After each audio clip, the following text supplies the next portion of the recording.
BRS హెచ్చరిస్తే కానీ బాధితులు గుర్తు చేస్తే కానీ ప్రజా సమస్యలు ఈ పాలకులకు కనిపించట్లేదు. తాజాగా బీఆర్ఎస్ ముట్టడి వార్నింగ్తో విధిలేక తోకముడిచింది రేవంత్ సర్కారు.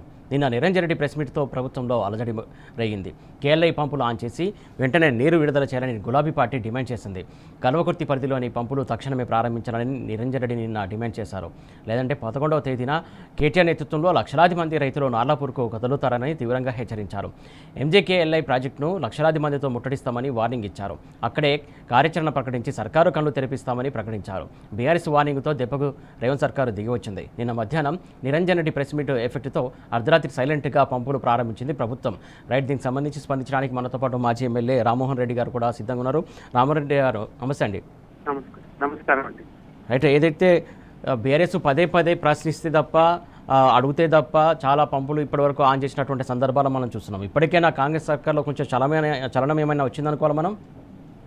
నాకైతే డౌట్ అండి. ఎందుకంటే వీళ్ళకు మనం ఏం చెప్తే కూడా వాళ్ళకు సహించట్లేదు. రైతులు అంటేనే వాళ్ళకు గిట్టుబాటు అయితే లేదు ఫస్ట్ ఆఫ్ ఆల్. ఎందుకంటే రైతు ఇట్లా పంటలు పండించుకుంటే రేపు మనకు కొనుక్కోవాలి పెట్టాల్సి వస్తుంది, ఇవ్వాల్సి వస్తుంది ఉద్దేశంతోనే వాళ్ళు ఏది కూడా రైతుల గురించి పట్టించుకోవట్లేదు. ఇలాంటి కూడా మొన్న కూడా ఫస్ట్ టైం జూరాలకు దాదాపు 1,00,000 పైబడి 30-40 నుంచి స్టార్ట్ అయ్యి ఇప్పుడు 2.5 లక్షలు క్యూసెక్ల నీళ్ళు వస్తా ఉంది. ఇది రోజు వచ్చేటప్పుడు కూడా మేము పోయి దౌర్జన్యంగా మేము పోస్తున్నాము, ధర్నా చేస్తామంటేనే జూరాలో స్టార్ట్ చేసినారు. అది ఆఫ్టర్ 3 days తర్వాత. ఇది మొన్న అప్పటి నుంచి ఇప్పటిదాకా కేఎల్ఐ కూడా స్టార్ట్ చేయకపోవడం కారణం వాళ్ళకు మళ్ళీ ఏదో అర్థం కావట్లేదు. వీళ్ళకి రైతుల మీద కొంచెం కూడా అవగాహన లేదనిపిస్తుంది. ముఖ్యంగా మా ఇరిగేషన్ శాఖ మంత్రి గారికి అయితే అసలే లేదు. ఈయన మా మంత్రి ముఖ్యమంత్రి అనుకుంటా, మా జిల్లా మంత్రి అనుకుంటా ఏవో చేస్తాడు పెడతాడు అనుకుంటా, అది కూడా ఏది లేదు, శూన్యమే కనపడుతుంది. కనీసం రైతులకు రేపటి నాడు వాళ్ళు రైతులు పండిస్తేనే కదా వీళ్ళు కూడా తిన్నింకి వస్తుంది. కొంచెము ఆ ఇంత జ్ఞానం లేదా వీళ్ళకు? మేము భయపెట్టిస్తేనే పనులు చేయాలన్నా వీళ్ళు? అంటే వీళ్ళ తెలివి ఎక్కడ పోయింది?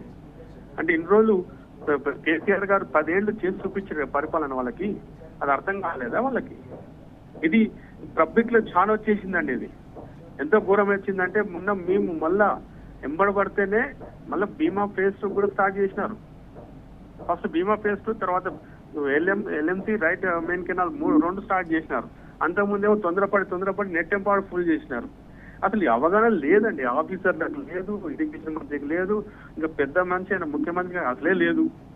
ముందు తన జిల్లాకు ఒడిచి పట్టుకొని తాను రైతులకు తాను సొంతంగా చేసి ఇవ్వాలి, తన జిల్లా కదా అని ఏ క్వశ్చన్ కనపడట్లేదు. ఎంత దరిద్రంగా ఉందంటే ఇది చెప్పుకోనికి మాకే సిగ్గు అనిపిస్తున్నది. ఇన్ని ప్రాజెక్టులు చేసి పెట్టిన కేసీఆర్ గారికి కనీసం దాన్ని నడపాలనే ఇంగిత జ్ఞానం లేకపోతే ఎట్లా అండి వీళ్ళకు? ఇప్పుడు మన కాళేశ్వరం గురించి అంతా మాట్లాడారు కదా, ఇప్పుడు కాళేశ్వరమే గతి అయింది కదా వాళ్ళకి. ప్రజలు అందరూ అంటున్నారు, ముఖం మీద అంటున్నారు. అది ఇంకా కళ్ళు తెలుసుకోకపోతే ఎట్లా వీళ్ళు?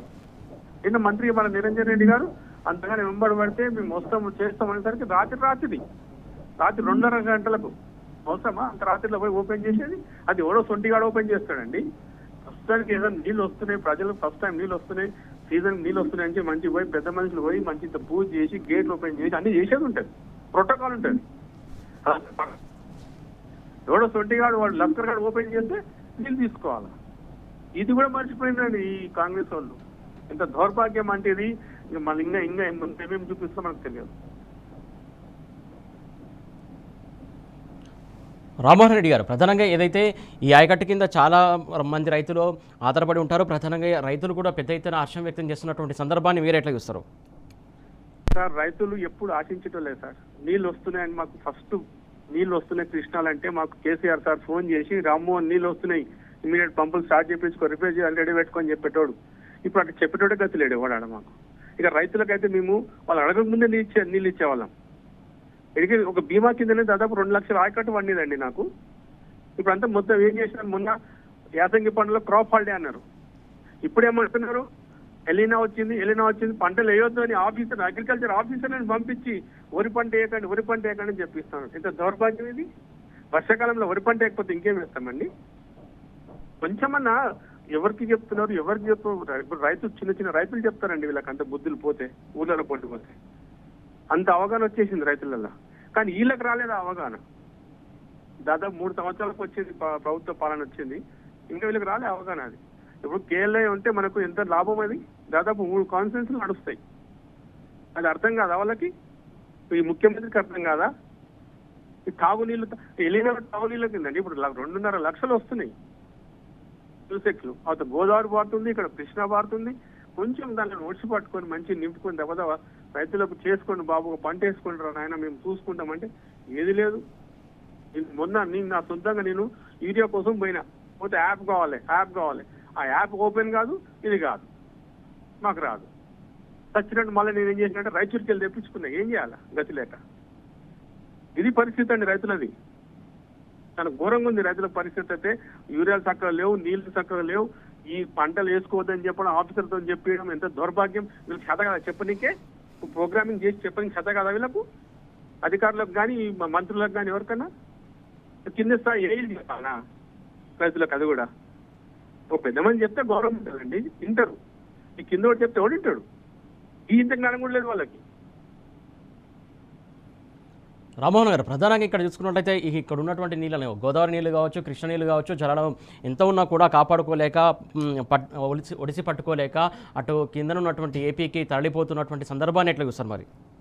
సార్ ఇది రేవంత్ రెడ్డి గారు మన దగ్గర చంద్రబాబు నాయుడు గారి కోవట్ సార్. ఈయన ఎంత దరిద్రం అంటే, ఇప్పుడు ఆయన వచ్చినందుకు, ఆయన కాలు పెట్టినందుకు మనకు వర్షాలు ఇంత లేట్ రావడం, ప్రతిదీ మనకి ఇబ్బంది జరగడం.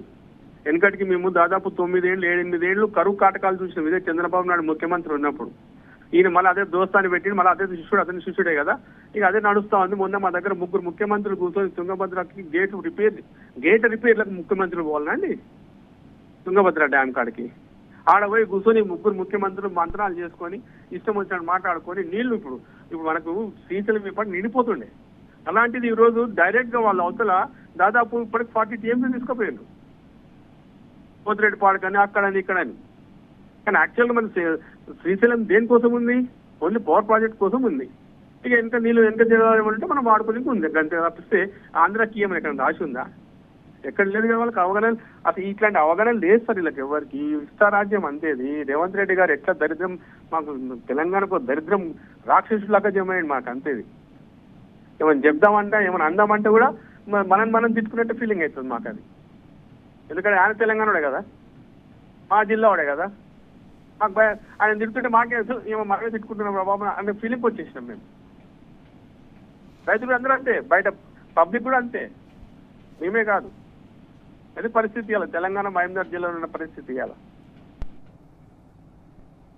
Right, thank you Rammohan Reddy గారు.